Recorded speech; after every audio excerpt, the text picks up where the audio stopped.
교육을 생각하면 상쾌하게 다가오는 것은 할아버지 때문입니다. 7년 전에 바쁘게 환승역을 통해서 가야 되는 첫날이었습니다. 근데 생각보다 환승역이 너무 넓고 복잡했습니다. 그때 주변을 보니까 하얀 모자를 쓰신 할아버지가 계세요. 그래서 제가 여기를 가려고 하는데 어떻게 하면 되느냐 물었더니 따라오랍니다.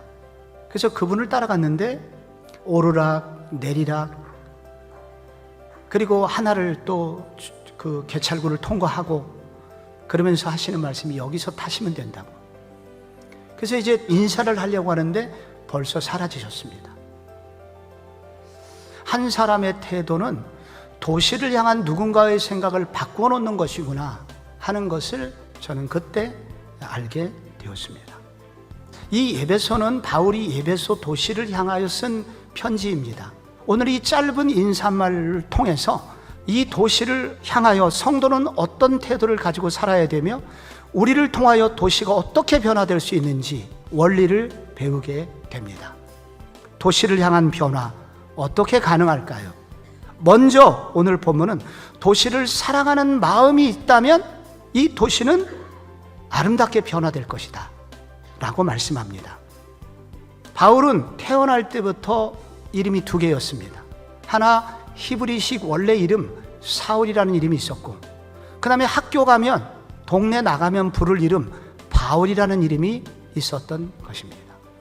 이게 무엇을 의미하냐면 바울은 상황에 맞게 복음을 듣고자 하는 사람들이 이해하기 쉬운 방식으로 그 도시민을 섬겼다는 것입니다. 그는 유대인에게는 유대인처럼 행동했지만 헬라인에게는 헬라인에게 이해갈 수 있는 방식으로 행동을 했습니다. 그만큼 도시를 그는 사랑했던 것입니다. 우리가 도시에서 바울로 산다는 것은 무슨 뜻일까요? 도시의 사람들에게 관심이 있다는 것이며 도시의 사건들에게 관심을 가지라는 것입니다. 도시의 사람들의 아픔에 공감하고 도시의 선한 변화가 일어나기를 소망해야 한다는 것입니다. 이런 도시를 주신 하나님께 감사하고 이 도시를 축복하는 일을 우리가 해야 된다는 것입니다. 여러분, 이 도시를 아름답게 갖고 가려면 또 하나 있습니다. 오늘 성경은 말씀과 성령의 역사하심을 신뢰하라고 말씀합니다. 교회는 건물이 아니라 성도들과 신실한 자들의 모임입니다. 그런데 에베소라고 하는 도시는 이런 사람들이 나올 수 있는 도시가 아닙니다. 우상의 도시고 음란한 도시였습니다.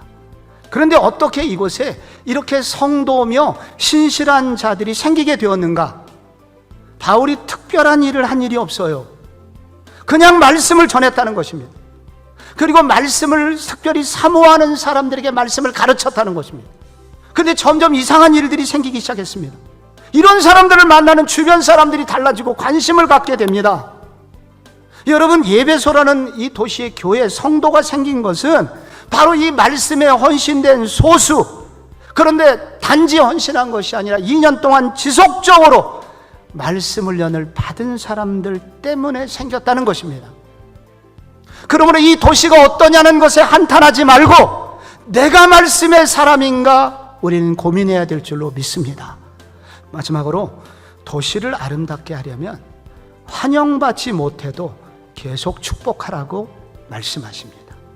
이 도시민들을 향하여 우리는 어떻게 복음을 전해야 되느냐? 그들이 환영하기 때문에 우리가 복음을 전하는 것이 아니라는 것입니다.